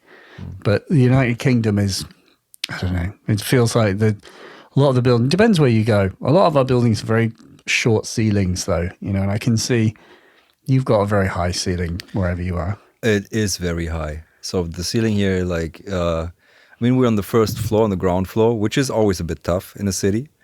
But the ceiling is super high. And now that's why my studio is in pieces because I had acoustics installed. And there are all these big bass trap clouds here. And it doesn't take away anything from the feeling of size from the room, which is nice. So they just white floating there. looking weightless because they're on these little chains. There was something I was worried about, that the room would look cramped. It just looks more like a spaceship now. So that's ideal. Kiss Your Ears, they're called, the company. Very Kiss Your Ears. Kiss Your Great Ears. Yeah. name. Berlin company, really nice. So amazing. yeah. Do you have those Philips Hue bulbs in there? Yeah, I have. Yeah, I can. You've got a kind of a sort of warm purple vibe to you right now, which is like, it's nice. I've been my colleague Alex, who I work with, has been talking about those Philips bulbs, and I'm convinced. I've already bought like the ambience ones that change, but I want to get some color changing ones. That Bo Beats guy has got a load of those colored bulbs. He said I'm relaying private information, but he was like, I've spent over €800 on Philips Hue bulbs. Yeah, of course. They're so expensive. I mean, I think I got them only when I had like I got a gift card. Oh, I got a gift card for Amazon for, I think it was something that I did, like a thing I helped Patreon with. Mm. So, and they gave me a gift card, and then I said, okay, so now I can afford 3 bulbs. What a day.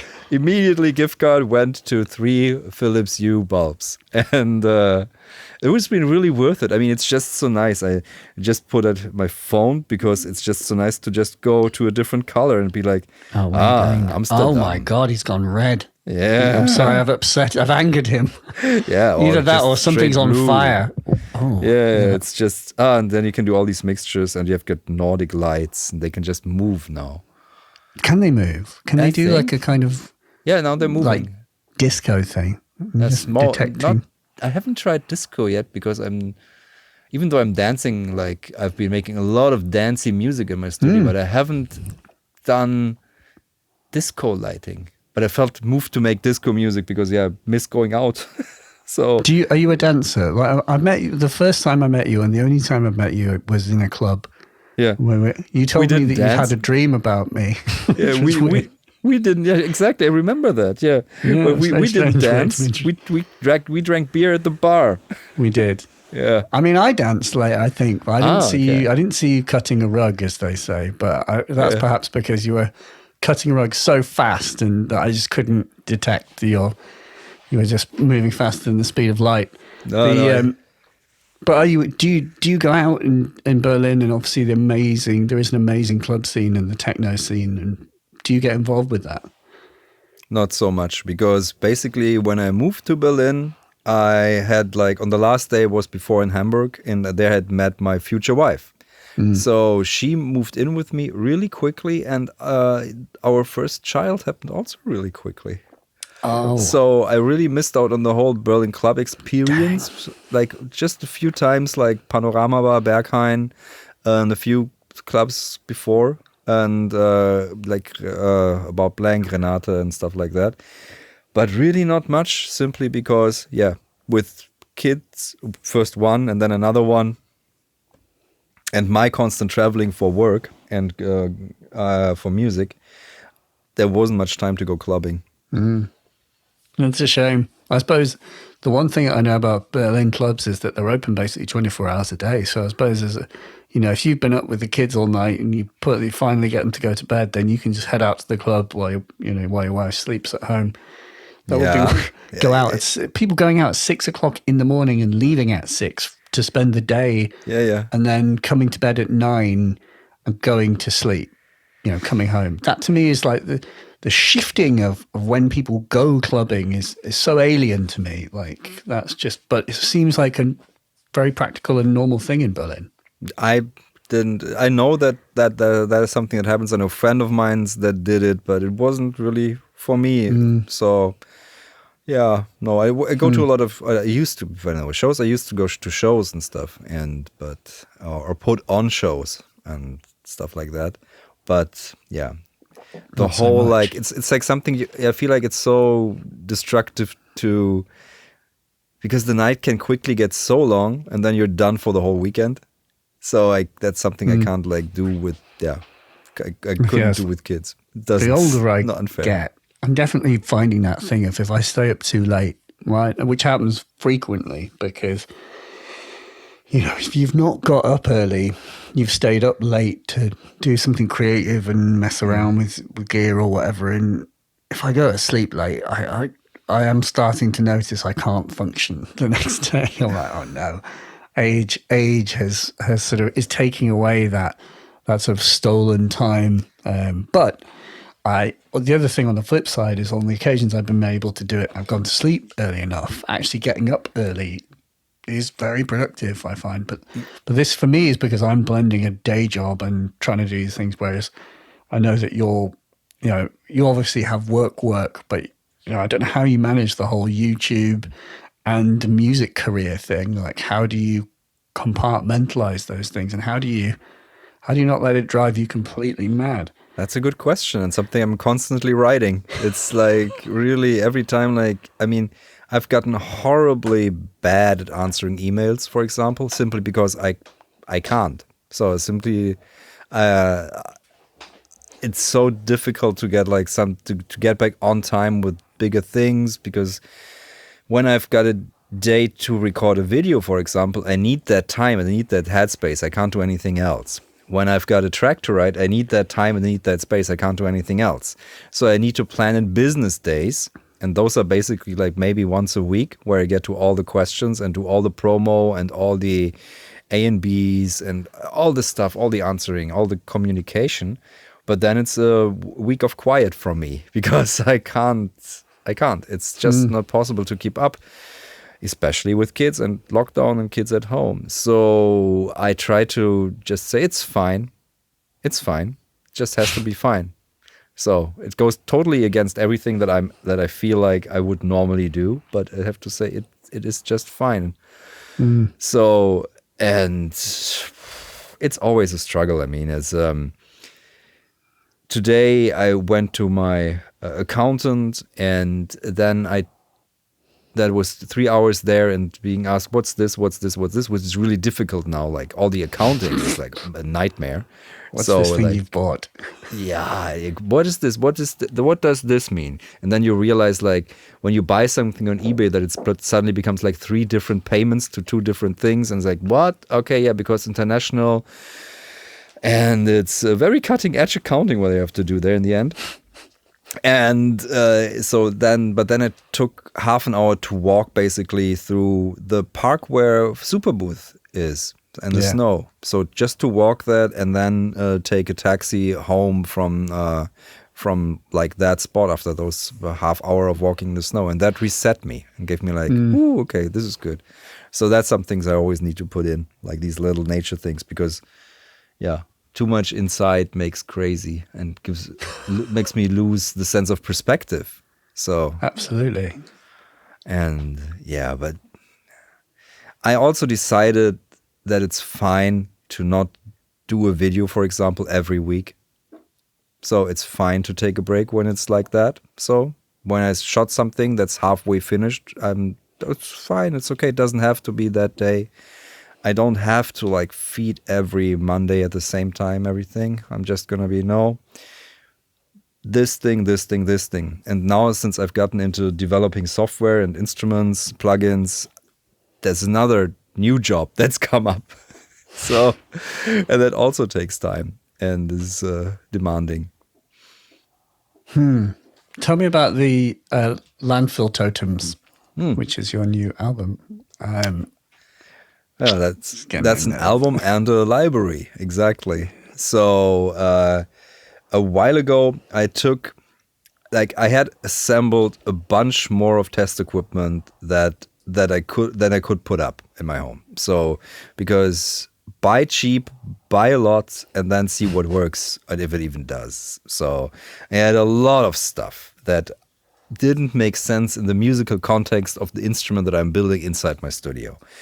And I didn't know what to do with it. And then I got asked by a gallery, PNDT Art Gallery, if I want to make a residency at that space. And I thought, oh, that's a good idea. I can keep buying more stuff and just put it in the gallery. That's wow. Little did they know what they enabled.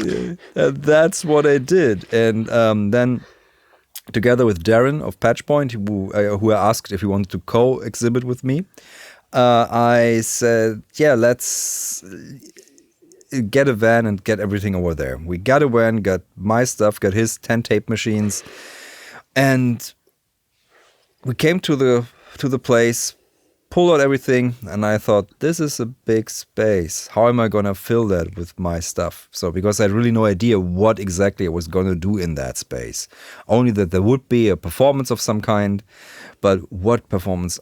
No idea. Nothing. Nothing was basically fixed.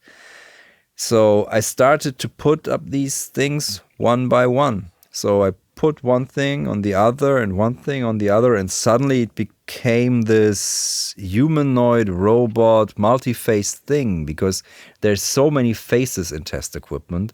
Like there's 2 knobs, and then there's a little light, and that already makes like a little nose or a little mouth and eyes, and test equipment starts looking at you. It's like one of those AI scanning pictures where everywhere is eyes and stuff like, and faces. So the human mind tries to construct these very quickly into figures, and within half an hour I had the first one built, and I was like, this is the way forward. This looks cool, it looks big in the space, and it looks dangerous because I didn't fix anything. I just piled it up high and it wobbled when you passed it. So there was a sense of imminent danger. You could be crushed by something like that. They were up to 2 meters high. So yeah, I built 3 of those, and I felt like, wow, this is like markers of a time gone by, because this is high-end equipment that was used for launching rockets into space. This was used for medicine. That was really, really important equipment. And now it's just, would end up in a landfill. This is stuff no one needs anymore. No scientist needs this. I'm repurposing that. So I decided to call them Landfill Totems because A, of the look, and B, because totem for me means, it's like I took this, the like this sociological sense of totems, like it's a marker of something. So it marks like a different time.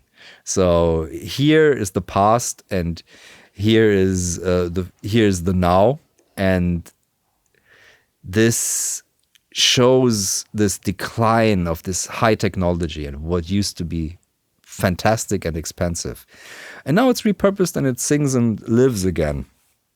And built these 3 totems, and then I patched them together and started playing them. And I made a live performance, which is on my channel, and it's really fun because I don't think anybody expected what would come out.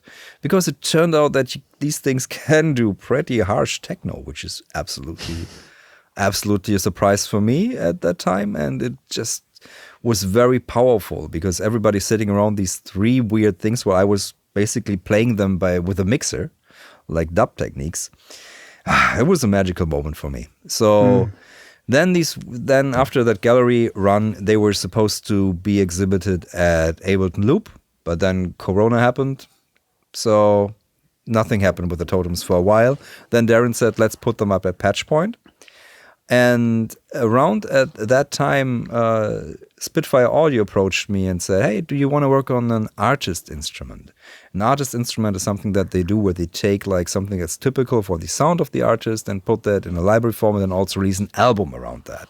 And I thought, I love the idea, and I've got the perfect thing for that because these totems were meant to sing and now they don't. So this is a way to make them live again, to bring them to people, to hear them, and to give them the sounds, to play them themselves. I thought that was absolutely the perfect thing to do to also conserve these, because these things kept dying on me while I was playing on them.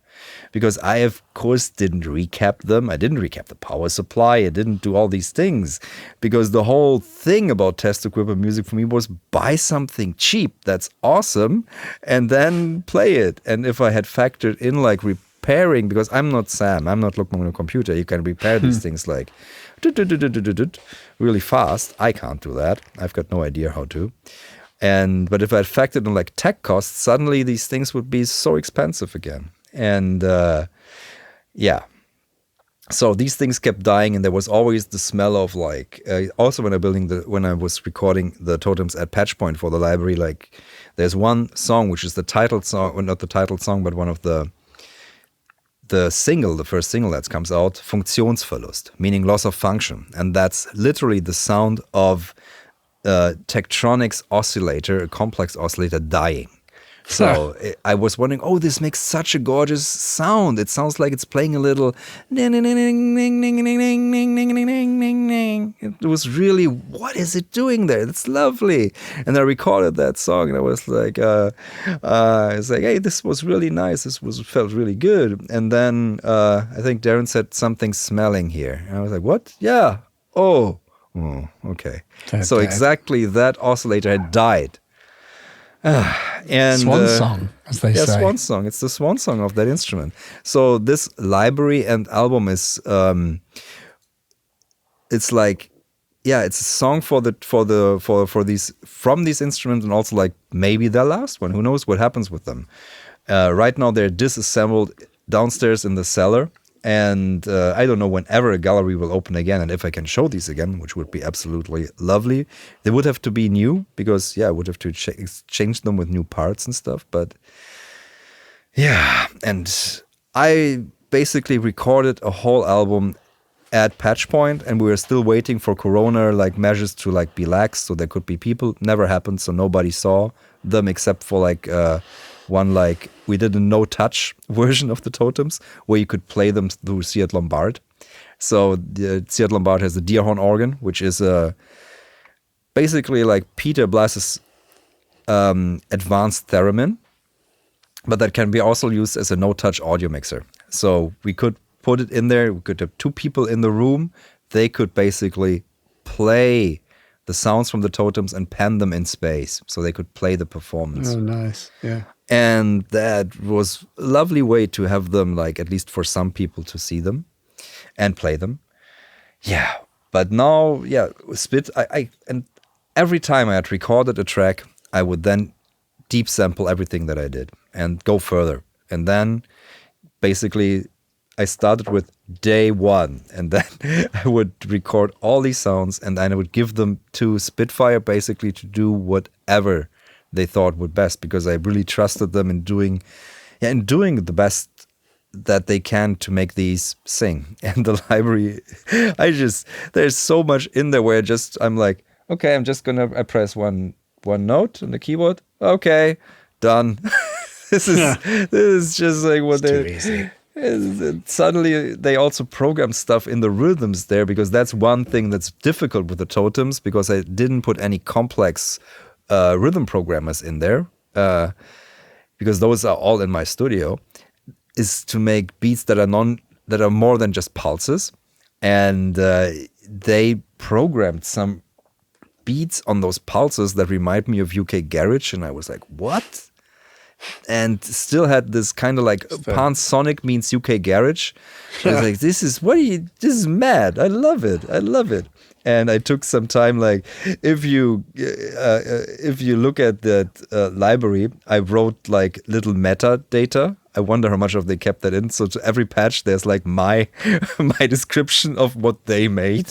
I had a ton of fun doing that. So, and the library now basically has 4 totems, 4 landfills there, and they're called Kling, which means in German to sound. Then it's got Klang, which means the sound. And then it's got Knarz, which is a genre of techno. And then we've got Krach, which are the drums. And these together are basically the ensemble that you can play, and with the different functions. Yeah, so this is the library, and the album is very dark. It's like the darkest piece of music that I ever recorded, because it was completely in the high time of Corona, and I hope that was the high time. I really hope. Good grief! None of us know if that's true. And like also, especially not even that, it was also the right of the right. So of AfD in Germany and and Trump and all that stuff. So all the titles are in German, and they're all about. They read like a movie about some sort of disaster. Huh. It's a very dark album, and I love it for that because it's very pure in its darkness. And it's the second dark album that I released this year after I just put out Schwebungssummer, which is also a test equipment album, and that explores that dark side and it just goes further in that. And yeah, it feels good like after very hopeful albums like Assertion and Light Splitting to go to different places, to say no hope anymore. Yeah. No one blames you for that, I think. No. And I think that you are, to use another word, tapping into the zeitgeist. So that very much is there's a sense of melancholy. I mean, there's just a sense of desperation, I think. Where can this go? I mean, we are all staring down, sort of like no one's going, and it sounds so trivial, like no one's going on holiday, but I mean, no one's been on holiday for like a year and a bit, and no one's, it's that sense of not having a break, that oppressive, the walls are sort of coming in on you. And I think if there is a sort of collective feeling, it's that, which is what that music speaks to. Definitely. The walls are coming in.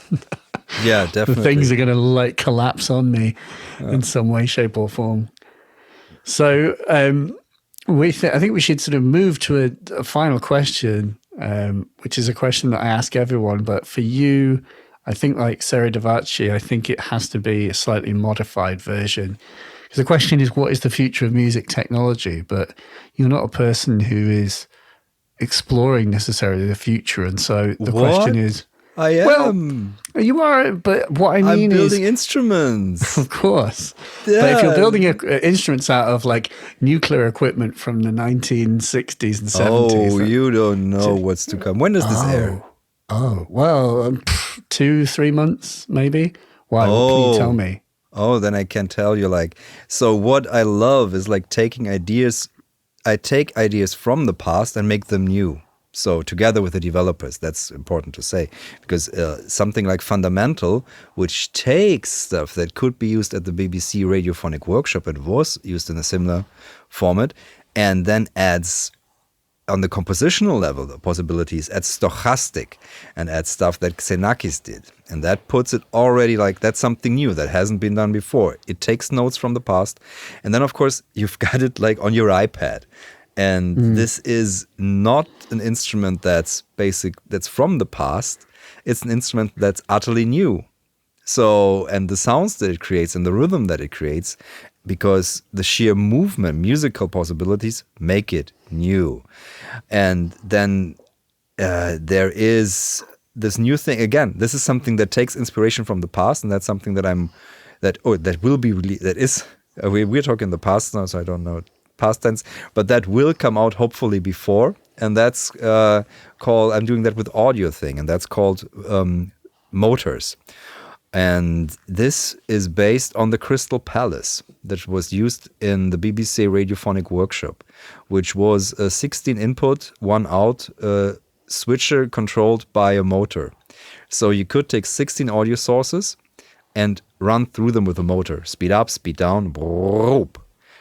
So that's a super fast multiplexer with the motor as a driver. And right now, I don't know if this happened or not, because all projects might fail. Sam is building the Locomotive Computer is building that thing in real life again. And we've built a little software version of that again takes, that's a sidechain tremolo. So you take 2 signals and blend them into each other really easily, any signals that you find. And that's such a, I don't know. For me, this has the future aspect to it by looking at the past, because the past is in many ways an unexplored country. And there are new ideas to be found there all the time. And again, Motors takes this concept of a simple switch and uses an LFO. And suddenly you've got this very simple, but to my knowledge, new in a DAW way of blending signals that works fine. And then you've got the motor simulation that does a ramp up and ramp down. So it has 16 ins, and it's like it's a bit like not a sequential switch, where a sequential switch would shift all of the inputs to the outputs. Or, well, no, it wouldn't necessarily. Yeah, a sequential switch could have 4 outs and 1 in, and 1 in and 4 outs. And so it's that idea that you're selecting from lots of sources, and you smoothly crossfade between them. It's like in the original, it's just a switch. So it is like the different sequential switch. But I think the nice thing about it is that I haven't heard that original instrument. I just read about it. Like I was pointed to about that thing by a viewer under a video of I think it was Wires. And I said, oh, this is very interesting, just the idea. And to have it controlled by a motor makes it even more interesting, because then you've got all the delays of the motor, and that again creates a nice movement. So this is in this whole, like, the future, I feel, is the whole future part is like the whole process. You know, you've got like Sam doing it on his YouTube channel. Again, trying to build this in a hardware unit. Me working with Audio Thing on a plugin version that takes it further, but also simplifies it. It's not a 16 in, it's just 2 ins to make it simple across all the platforms. And then this all get broadcast via YouTube, basically. So you've got the whole thing where it's learning about history, and then creating something new from that. I don't know. For me, the future is always rooted in the past. I think that's the whole summing up of this. And similar to the totems, there are things that are rooted somehow in the past, but also are in the way that the whole thing came together, the way this thing is presented, and the way this thing ends up as a library, an instrument that people can play. And is again very futuristic, because the sounds, it doesn't sound old. That's the crazy thing. This stuff doesn't sound old. It just sounds powerful. And that's kind of the difference. So if I were to sum it up, the future is in the past. Maybe. just off the cuff. No, the thing is, I always like to think that everything is rooted in something. For me, the whole process of everything right now, I mean, that musicians would use YouTube as a way to promote their music and then create instruments and then start talking about the instruments that they use, and then start making these instruments into software instruments. I feel like this is all a very modern progression. I don't know at what point in time we had something like that. I think this is the first time that I found an answer to that question. What is the future of music and something like that? That's so hard to answer, because it's something that is, how would you say, it asks also, what are you doing now, you know? And suddenly you feel like under a light, and see, like, is what you're doing futuristic, or what is it? Is it future proof? I don't know. You know, there's sort of that element to that. And I kind of like, I'm a history fan, and history was like one of my most favorite subjects in school, and I read a lot of history books. And the one thing that I learned from that is like, everything is so connected, and everything grows out of everything, you know? Every time I make a new connection to something in history, I'm excited. Like a reissue album of music that, for example, is electronic in the year 1960. We can go to the radiophonic workshop for that. We can go to Africa for that, or we can go to many different countries and see there is stuff that people did that just didn't go anywhere further, or like the Soothing Sounds for Babies albums. They just, okay, this is ambient music before there was ambient music. There's all these things that are to be discovered, and once you connect them to the history, you realize how rich everything is, how rich the soul of the human experience is. Nice.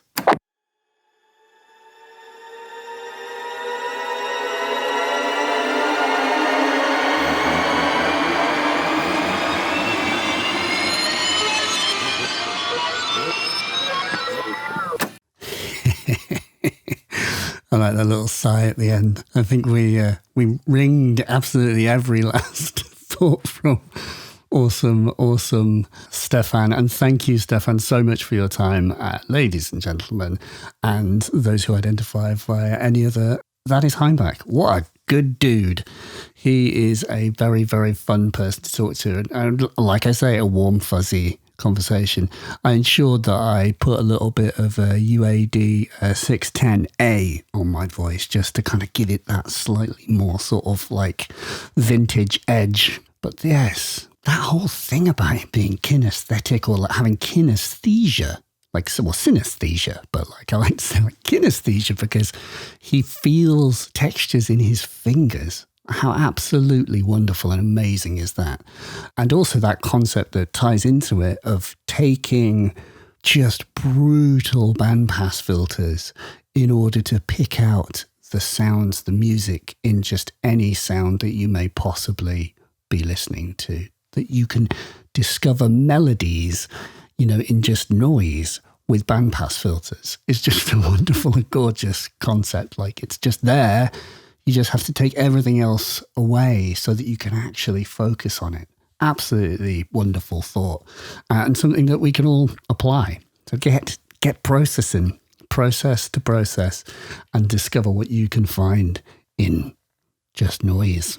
Thank you, Stefan, for the time that you gave chatting to me. And please buy Hainbach's music. You can find it at hainbachmusic.com and of course Bandcamp. And there you can find the Landfill Totems album, which is gorgeous, and many other wonderful records that you can bathe in.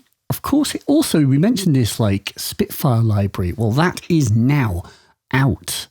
There is a Spitfire library called Landfill Totems, which is £29 and contains amazing sounds that are playable as an instrument. It's a VST plugin, of Hainbach, as it were. So you would be mad not to check that out.